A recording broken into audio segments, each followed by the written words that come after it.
আল্লাহর দিকে তাকিয়ে জুমা মুবারক না লিখে আল্লাহুম্মা সাল্লি আলা মুহাম্মদ নিজে একবার পড়ে লিখে দিয়ে দেন না পোস্ট করে।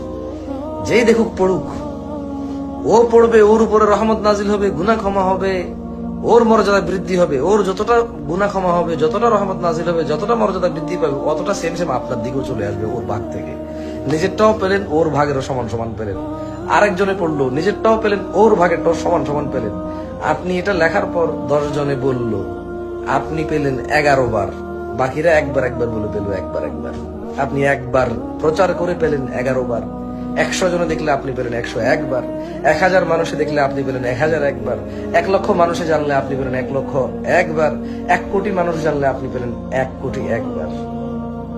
আপনি যা শিখাবেন যাকে, সে তা আমল করলে তার নেকি থেকে কমবে না, তবে তার যে নেকি সমান সমান নেকি আপনার হবে। সুবহানাল্লাহ। এই জুমা মুবারক বললে কি